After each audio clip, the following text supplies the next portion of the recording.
Samantala, nagbigay pugay si Philippine Army Commanding General Lieutenant General Antonio Navarrete sa 4 na sundalong nasawi sa pananambang ng umano'y Dawla Islamia Mauti Group sa Munay, Lanao del Norte. Tiniyak din ng Philippine Army ang tulong sa pamilya ng mga nasawing sundalo. Ang News Now sa report. Nagbigay pugay ang pamunuan ng Philippine Army sa 4 na sundalong nasawi sa pag-atake ng mga nalalabing miyembro ng Dawla Islamia Mauti Group sa Lanao del Norte, kasabay ng pagtiyak ng tulong at suporta sa kanilang mga pamilya. Pinangunahan ni Army Chief Lieutenant General Antonio Navarrete kasama si AFP Chief of Staff General Romeo Browner Jr.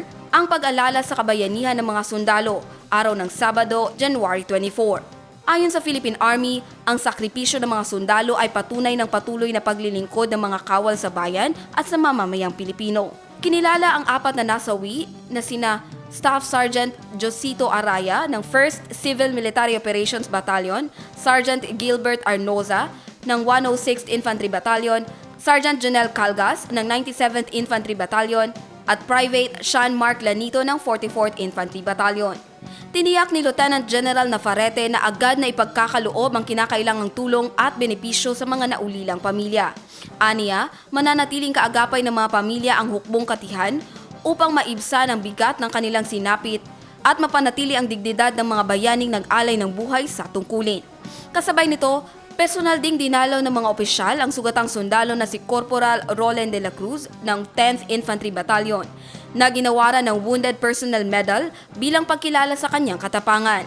Si de la Cruz ay kasalukuyang nagpapagaling sa Mercy Community Hospital sa Barangay Tubod, Iligan City. Batay sa Philippine Army, nagsasagawa ng non-combat community-focused mission ang mga sundalo ng pagbabarilin sa Purok 1, Barangay Lininding, Munay, Lanao del Norte, umaga ng Biyernes, January 23. Sinabi ng Philippine Army na ang pag-atake ay isang paghihiganti sa anilay humihina ng mga elemento ng Dawla Islamia Mauti Group na sinikap umanong magpakita ng presensya sa kabila ng tumitinding operasyon ng pamahalaan laban sa kanila. Binigyang diin ng pamunuan ng hukbo na hindi masasayang ang buhay ng mga nasawing sundalo. Patuloy anila ang pagtugi sa mga nasa likod ng pag-atake at ang pagpapatupad ng mga hakbang upang mapanatili ang kaligtasan at kapayapaan sa mga komunidad. Jan Garcia, iMinds, Philippines.